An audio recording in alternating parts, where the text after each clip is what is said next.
What's up and welcome in, Bulls Nation.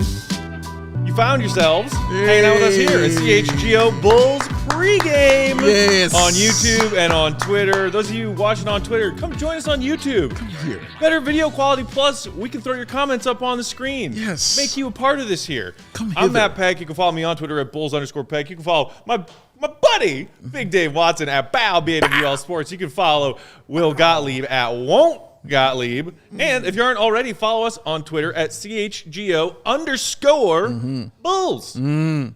All right, guys. So right before we went live here, the big news that I guess we'll start with game notes. Nikola Vucevic was game time decision with hamstring tightness just now, ruled out of tonight's game against Philly. Now, some cynical Bulls fans out there might be like getting ready with a comment of like, well, that's good. The Bulls' chances increase without Vuce out there. I disagree. They are wrong. Vooch is good. Yeah. I wrote about it today on the website, allchgo.com.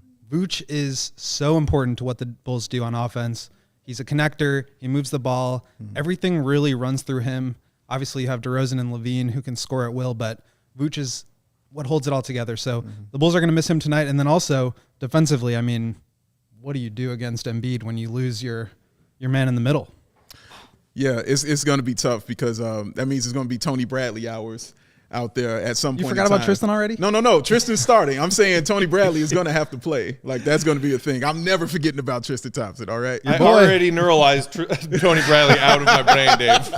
Oh, I'm sorry, man, but he's going to get some time, man. But, yeah, but what Will said, man, we've been saying it all season long, just how good Nikola Vucevic is. It's just I don't think people know how – it's not easy to find somebody that can average 20 and 10 and 5. That's not a simple thing to find, man. So the fact that we're not going to have that in the lineup to combat Embiid at some kind of way, it's going to be tough, man. You look at kind of where the Bulls and Sixers stand here coming into this game. The Sixers are 4-0 with James Harden. Let's start there. Also, he did get a rest day in their game against the Heat the other day. He is back in the lineup tonight and available. They're 4-0 with Harden. Sixers in a virtual tie at the second seed in the East right now with the Bucks, who the Bulls lost to Friday. Bulls a half a game back at each of those teams. Just one game ahead of the Boston Celtics, who are 8-2 in their last 10. Killing. So, no Vooch. You got to deal with Embiid. And have we mentioned just how MVP-esque Joel Embiid has been this season? Not to mention against the Bulls in his career. Let's take a look at this. Joel Embiid, all-time NBA career versus the Bulls, hasn't lost. 10-8.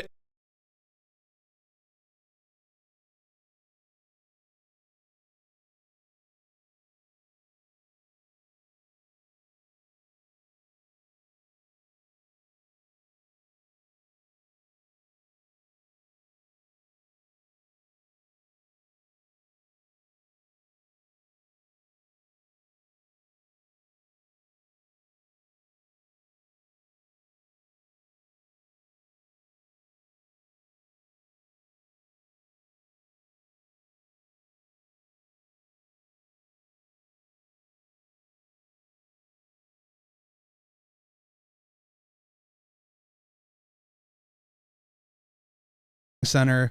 I don't know if the Bulls are going to try maybe switching everything tonight with Harden. That's been a tactic that teams have been able to use in the past.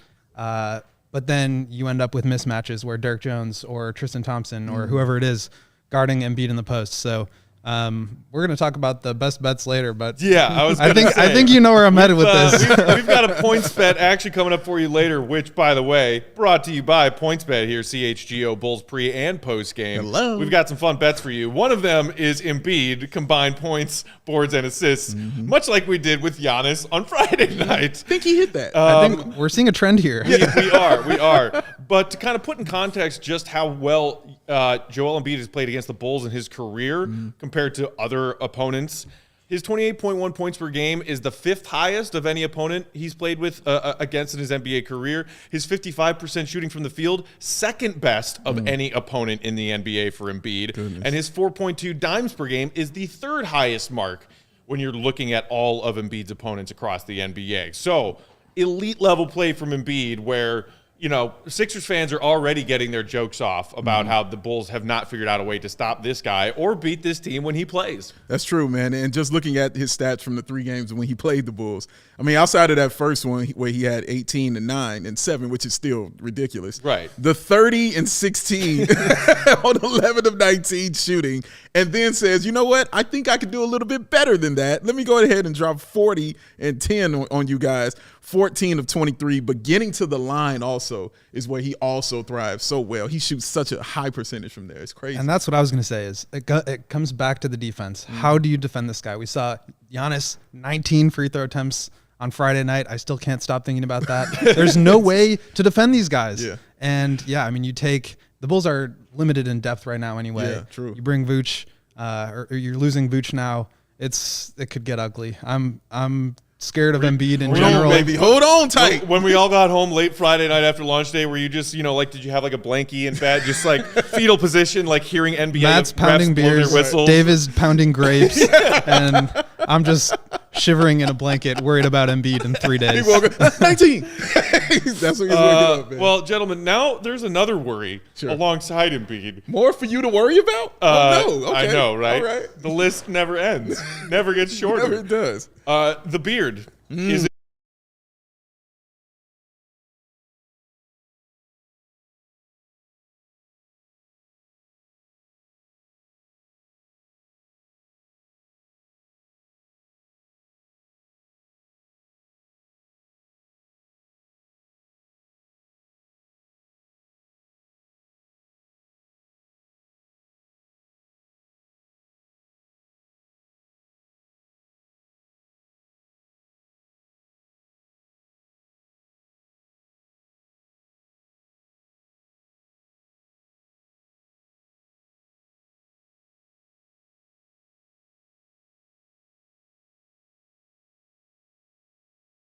playoff time because he's never shown it to us come playoff time.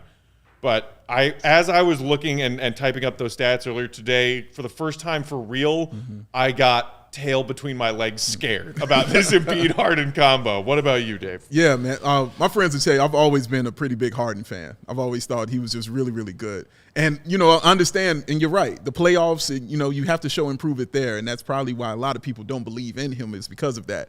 But in the regular season, man, that dude is just tremendously special. And when he's engaged in that regular season, it's very, very scary. You remember when he first got to the Nets, and he was dominating. He was absolutely killing when he first got there. Now you're getting a first sample size of him in Philly, and he's comfortable right there, and he's got Daryl Morey right there with him also. Like, he's very comfortable where he is right now with himself and Embiid. So a comfortable James Harden is a very, very scary one. He's really good. This just in. This just in. But I think don't also like it that he's good. Also, you have to remember that some of the playoff struggle is definitely on him. I mean, he's crumbled, but he's also going up against one of the greatest dynasties in the NBA's history. So, meaning the Warriors. Meaning the Warriors. Yeah. One of. I didn't say the best. Right. We heard. I got you. Will, don't worry. I was careful. We got you. He's incredible, and I think when you put him in these pick and roll situations with Embiid, there really is no way to defend it. I mean, you have to basically either switch it and struggle with guarding Embiid in the post, or let Harden decide if he wants to step back and hit threes or get all the way to the rim. Yeah. Both of these guys could end up with 20 free throw attempts tonight. Yes, I mean, it's a just dangerous duo. And then you throw in Tyrese Maxey, who's playing super well since the trade. He is averaging 21 points on 51% shooting, 48% three-point shooting in the last 10 games. I mean, they're a dangerous team. You put shooting around these two guys, and there's not much you can do about it. I mean, Maxey is one of the more fun stories in the NBA, I think, this season. As far as ones you don't necessarily expect when the season begins, a young player to be so important to a very good team. And he also, from his interviews and post-game stuff, he also seems like just like a really fun-loving guy who's happy to be in the NBA. But, I mean, people have talked about how exactly Daryl Morey got that trade to go down before the deadline, the Simmons for Harden swap. I think one of the low-key, super important parts of that is that he didn't give up Tyrese Maxey in that trade. Because it sounded like Brooklyn wanted Tyrese Maxey. And that for a long time leading up to that final, stroke of 3 o'clock on deadline day, one of the hang-ups was the Nets saying, give us Maxey, give us Maxey, give us Maxey, and the Sixers saying, no, you can't have him. Yeah. Do you want this guy who hasn't played basketball in like a year and a half, who might be a little bit of a head case? We'll see. But, Maxey's a big part of that Sixers success. The other thing about this 4-game win streak with Harden that they have is, you notice on that graphic, the margin of victory. The Sixers aren't just winning these games with Harden. They are blowing the doors off of people. Yeah. Now, it must be stated, average margin of victory, 17 points. You'd call that a blowout. 2 of those games were against the lowly, pathetic New York Knicks. Okay. So, just, keep that in perspective when you talk about the blowout. Although I do think also they beat the Minnesota Timberwolves by 30 in one of those 4 victories. So, and the T-Wolves are a team that's fighting for a playoff spot in the West. That's not a trash team. No, it's not, man. I mean, anytime those guys can get together, those big 3 can get together, and the other guy for me who's the wild card is Tobias Harris. He's just really been good also since James Harden's gotten there, man.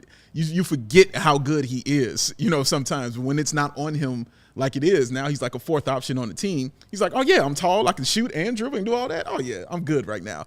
But also the guy who always kills the Bulls, and you know who I'm talking about, Matt, the dude. Firkin Korkmaz. Ferkie from Turkey. Man. How? It's just these open looks that you get playing alongside Embiid and Harden. I mean, Korkmaz, I don't know what happens when he plays the Bulls. He's drinking Michael's secret killer, stuff. man. Career, he's averaging 8 points. And against the Bulls, it's 12. We talked about last week the pecking order. Hey, trademark. When you get these superstars at the top of the lineup, you push Tobias Harris from the 2nd option down to the 4th option. The team's going to look a lot better. Yeah. And that's why you're seeing these huge blowouts. And it's why I'm a little nervous about the old +7 tonight. That is the line on PointsBet. It was actually 7.5 earlier today, and then I checked right before we hopped on pregame, and it has been moved to just a flat 7. So maybe a little bit more action coming sharp in action from coming our way. Bulls fans over the last hour or Great so. for the point differential. Yeah.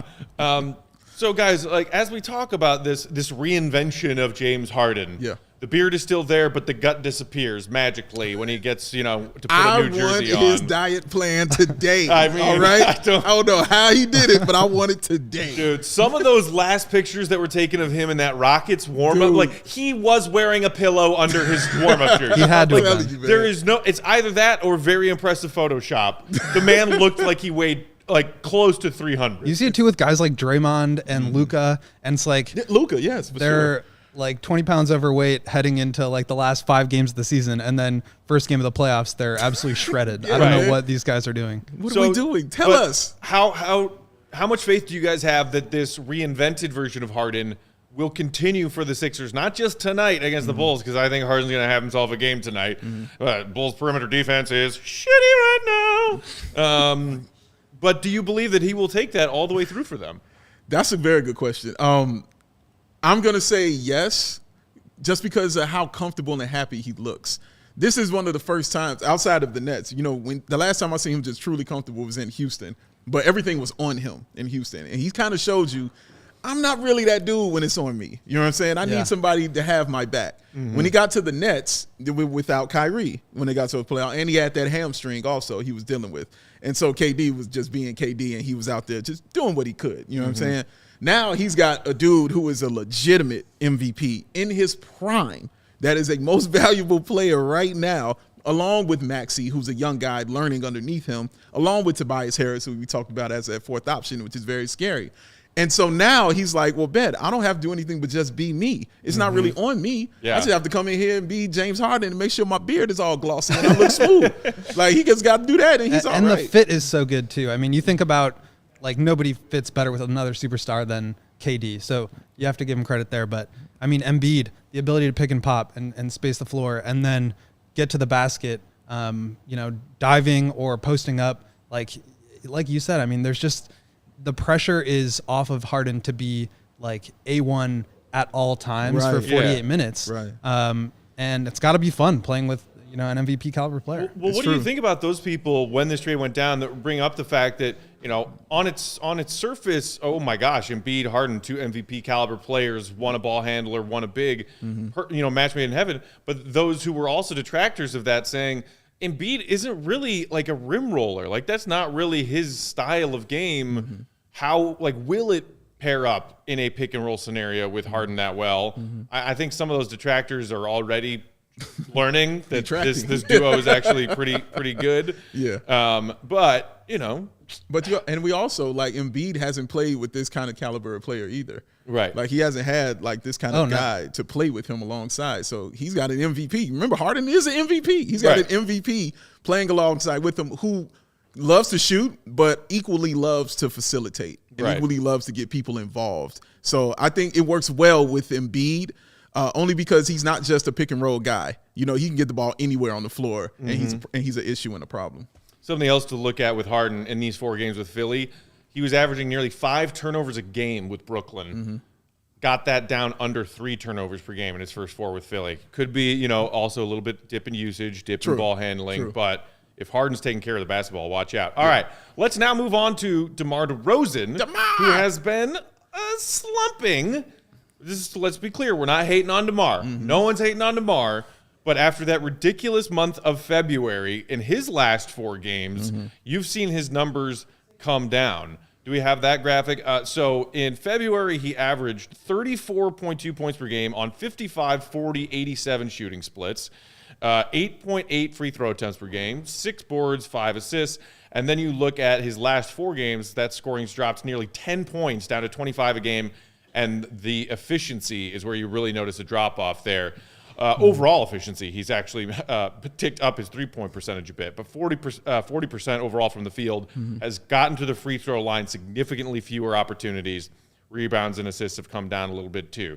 Either of you panicking about this mini skid from DeMar that happens to coincide with the Bulls' 4-game losing streak? Will? I mean, he went from being Wilt Chamberlain down to just being MVP caliber DeMar. Thank you. That's exactly what I was going to say. He's still averaging 25 right. 40, 59. He's fine. He's just regular great DeMar. Right. Man. He was never going to be able to score 35 a night on 55% shooting for the rest of the season. It was silly to expect that. Would have been great if he could, but for sure. That's just not how it works. And I think he's still going to be great. I would love to see him continue to get the free throw line. Those numbers are down quite a bit. 3 attempts per game is notable. So he'll have to continue to get there, continue to be aggressive, and get to his spots. I think against the Bucks, there were times when he was pushed back a little bit further from the elbow than he likes to be. I'm not too worried about him. It's like going from a mansion to a penthouse. It's like going from a black card with the penthouse. It's like going from a black card to a platinum card. You know what I'm saying? You're not really. Could y'all put that graphic back up for me, please? Could y'all put that graphic back up there? I want to see that again. Look at this. Now, look, just forget the 34. If you would have told me DeMar DeRozan was going to average that 25, 6, and 4 for the Bulls, that's still probably his best season in the past 4 years. All right. Now, understand the alarming thing that you look at is the 40% shooting. Right. That's the one you look at. You say, that's a little alarming. That and the free throw attempts are the two things that I'm not loving. But that's what I'm saying. That even if he has that, but still has those free throw attempts, we're still talking about 27, 28 a game. That's still incredible and special. That 40% is out there, but it's the 50% from the 3-point line and the 90% from the free throw shooting. So it's like his field goal shooting got lower, but the 3-pointers and the free throw got better. Listen, man, if that's a slump, please, sign me up. Sign everybody on the Bulls up for that kind of slump right there. And also they played the Bucks, who have Drew Holiday. Right. Who's incredible. They played the Heat, who are one of the best defensive teams in the league. Matchups probably play some role there, but sure. I'm not too worried. And look, I'm with you guys. I just had them draw up that graphic, and I looked up those stats. I love today the picture too. I love whoever picked that picture. That's amazing. That's amazing. Because I think there are plenty of Bulls fans out there who would probably be asking that question right now. Like, oh, what's wrong with DeMar? He's not Wilt Chamberlain. Right. He wasn't going to continue averaging those kind of numbers throughout the rest of the season. But the tail end of that question to me, which I think is more valid than is something wrong with DeMar, which is obviously nonsense. Regression was to be expected. Are the Bulls, given the state of other context, Zach not playing at 100% and the other notable guys being out, are they a team that needs DeMar to be playing at lights out, holy shit, I can't believe this levels to be a winning team? And I think that is a fair question. That's a fair question, but I don't think so. I think the only time, even during those 4 games, the one time I watched them just not be that team was against Miami. and watching the Heat, because you're the best team in the East. You know what I'm saying? So that's expected. Everybody else, 6-point loss. Even the Bucks game, it was a close one, just down to that fourth quarter. We were at the Memphis Grizzlies game. It was super close in that fourth quarter when they came back, and DeMar just couldn't hit that shot to put that over the hump. And that's all that happened. So they can still win these games. It's just the fact that it's these elite teams that they're playing, and the one that they didn't look like that team was the best team in the Eastern Conference. And it's just got to be so tough to play at that level for the course of a season. I mean, especially when you're 32. Right, exactly, right. The Bulls are missing, as we talk about all the time, Lonzo and Caruso play such an important role on getting easy shots. Come back. Not just playing great defense, but getting easy shots in transition. Obviously, they can shoot the ball and provide some secondary playmaking. So it's just such a heavy burden for him every single night. And he does have to be that good for the Bulls to continue to win these games without those guys. Right. But hopefully we're going to get him coming back soon. So everybody, let's all chill on DeMar. Breathe. Another masterpiece performance is right around the corner. But he's telling you to chill. Speaking of Caruso, who you just mentioned though, Will, right before we hopped on live, didn't you see a very new update on him from Scoop on Twitter? Yes, I did. Scoop B. Robinson. Scoop B. He said that Caruso will see a doctor tomorrow to determine next steps and whether he will be cleared. So we'll see. I mean, I haven't seen anybody else tweet about it. Nothing from KC or Woj or anything like that. Right. But I mean, that's positive trending news. Cross we your love fingers to hear that could be more good news. They said he's still not cleared for contact. Right. But then the Bulls Twitter posted a picture of Alex Caruso mid dribble in what looked to be a 5-on-5 scrimmage. So I don't know what you're talking about. Maybe it was just a dribbling drill. I don't know. It's an old picture. But here's what I'm eyeing, you guys. March 21st, home against the Raptors. Yeah. That is that game and that date that I'm looking at to say some or all of those guys could be back by then. I think people who are hoping for, the Bulls game on Wednesday or the Bulls game on Saturday, I don't think it's going to be that soon. Okay. Clearly, if we're still waiting on clearance for contact, we are still at least a week out on those guys, I think. If you had to pick from the three, from Patrick, from Caruso, from Lonzo, about who is going to be the one to come back first, who would you say? I think I'm less worried about wrists in general than I am about knees. So one of Pat or Caruso probably. But again, these are when they give you these 6 to 8 week timelines, it's always reevaluated in 6 to 8 weeks, and so it usually turns into 8 to 12 or 8 to 10. So hopefully by the end of March. But I just got to chill down my spine. I'm thinking that the phrase 6 to 8 weeks might need to be added to your list of things that get neuralized. Bulls fans have PTSD hearing the phrase 6 to 8 weeks right now. Oh my God. 6 weeks on Friday. It'll be 6 weeks on Friday. Although, speaking of pictures of Bulls working out on the Bulls Twitter account, did you also see the one of Patrick Williams deadlifting what appeared to be a freight train worth of weight? I think telling you, it's those thighs. Fine. It's those thighs. Those thighs. Are we talking thighs again? We're going to go thighs again on this show, baby. Yes, his thighs are impeccable. He is a strong young man. He is strong, man. Keep lifting those Chevys. So, guys, as we get closer and closer to tip-off, let's talk about some bets tonight. Y'all can win some money and have some fun with our friends over at PointsBet. Who wants money? Anybody? I like money. I've already got my bets You want in. money? I got my bets in. No? And check out this awesome deal for Okay, you guys. If you make a $50 first-time deposit when you sign up for an account at PointsBet, use promo code CHGO, and you'll get a free annual membership to us here at CHGO and a T-shirt of your choice. I just picked out the CHGO script one, that looks like the 80s Bulls jersey, but just CHGO in red. Sweet. That is Can't sweet. wait for that. So that's a heck of a deal. Make yourself a PointsBet account right now, and you still got time to get bets in for tonight's game. Yes. Let's start with this. Big Dave. Zach LaVine over-under tonight for points scored, 23.5. He's coming off of a 30-point night against the Bucks, in which he shot 13 of 26, but he still hasn't quite gotten that three-point shot together yet recently. What do you think? I'm going to take the over on this because in the last game, I'm with you. I was wondering if Zach could get over that 25 because in 4 of the 5 previous, he hadn't scored over 25 points. He only did it about one time, and that was against Memphis. So I think what we saw in that 30-point game just really gave me hope about him going forward, because I told you several times. Yep. The main thing I was concerned about was him going to the bucket. basket. Yeah, that was going to be the key thing. And since I saw him start doing that, I was like, okay, well, we got some semblance of the old Zach back, so I'm going to take the over on I'm that. thinking about matchups here too. Tybal probably going to be on DeRozan, and then you have Harden, Maxey, the other guys in the backcourt, Harris. None of those guys can check Zach. They cannot. They cannot. I'm foreseeing big numbers from Zach LaVine tonight. Ooh. I like it. I like it. I also think Zach finds his stroke from behind the three-point line tonight. I do. I think he's like 2 of 8, 2 of 8, 3 of 10 in his last 3 games from behind the three-point line. Give me some Zach love tonight. All right, next Give me some Uh, hot up. sauce. Yes, Well Stacy. Well done. Joel Embiid, over under on combined points, rebounds, and assists tonight, set at 45.5. I wouldn't be surprised if he has 46 total free throw attempts tonight. I think he'll get it.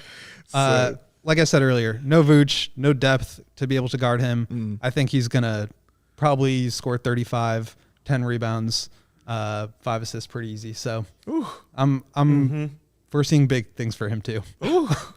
This is a Over. Allie's taking Is the over. anybody Allie's taking taking the the under over. on that?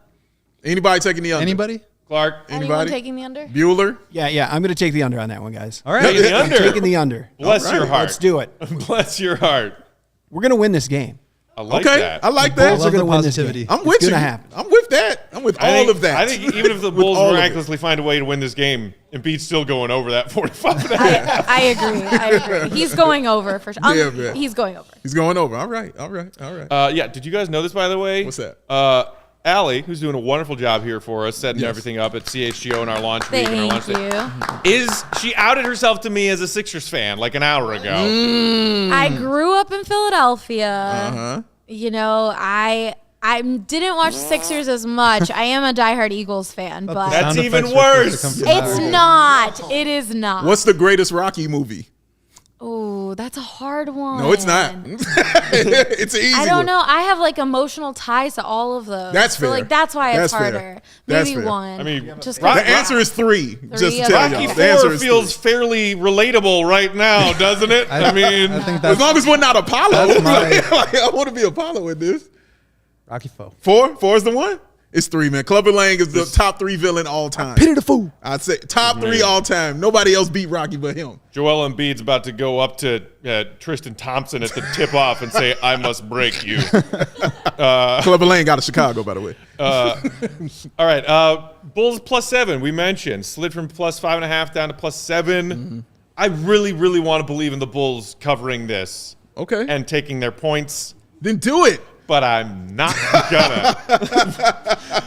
One of you be the one who has faith to take the Bulls +7 tonight. Sure, why not? Yeah, I'll be there the he one. is. Yeah, There he I'll be is. on brand. Sure, I'll be on brand for Even y'all. if I Yes. did believe it, it's a stay away. Yes. Stay away from me. I'm rolling. I'm rolling with you. We're going to do it together.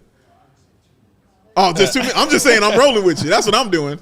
I'm still with you now. Come on. All right, and so clearly Clark's not just taking the Bulls +7. He's taking the Bulls on the money line to win outright. He can probably make himself some nice money that way. Sure could. All right, last one. Here's a six leg same game parlay that I threw together earlier today. Oh, a Peck special? I'm a Peck special, All baby. right, come on. I'm taking Special. DeRozan over 28.5. Okay. I'm taking Io to score 10 or more points. Harden 20 or more and 10 or more assists. Harden's been averaging, like we said, 26 and 12 since coming to Philly. Okay. Feel good about those. I also got Levine making 3 or more three-pointers. Like I said, I feel a Levine hot sauce night. And then final leg is Embiid, 10 or more rebounds. That feels like a given. There it is. 6-leg parlay plus 1,400 odds. Make some money with PointsBet. People? Man, dude, you saying that with that mustache just makes me believe you so much more. I believe everything he just said with those bets. Spouts right now. nothing but truth. This mustache. That's how it rolls for him. It's a man. credibility stash. Just keep an eye on the nose and make sure it doesn't get any bigger. But the mustache will always be there. It's going to be right there in your face. It's in my CHGO avatar. I have to leave it on for a while at least. How long? Like, because you go through changes, though. Like, you Oh my never gosh, keep are it you that. kidding me? You've had the goatee. You've had the one right here. The past 2 years of pandemic, I've just been like woolly-willying my facial hair all over the place. I have pictures, Will, if you want to see it. I do have pictures. It is pretty special. I'm scared, but Sure. Oh, you should be. You should be terrified of this, man. And as our friend Luke Stuckmeyer so dutifully pointed out, as one of our launch day episodes on Friday, it is one of the most iconic things when you're talking about Chicago sports. The mustache. Yeah. You're right. He did point that out. He gave us the rundown. That's it's true. Ditka, it's Ozzy, it's Coach Q, it's Phil. Yeah, it is, me, man. It's Vinny Duber. You gotta get everybody.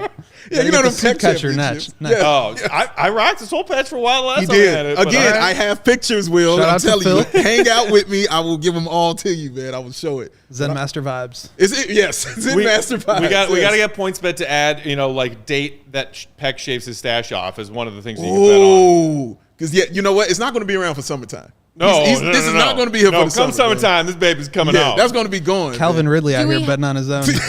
Do we have you do it on camera? Sure. Ooh. Yeah. Big Dave shaves your mustache. Would you trust me to shave your mustache? With an electric razor. I'm not giving Big Dave a straight razor And and you letting shouldn't. him come anywhere near my face. You're a smart man. That's what you are, sir. That's what you are. All right, so there it is. Go have some fun and make some money on points bet. And we will be right on. back here after Bulls Sixers for an hour-long CHGO Bulls postgame. Thank Come you on, for hanging baby. out with us during pregame. Don't forget to subscribe to that YouTube channel, CHGO. Hit the like button if you enjoyed this episode. And come back. We're going to get to some of y'all's comments be here. right here on YouTube as part of CHGO Bulls postgame.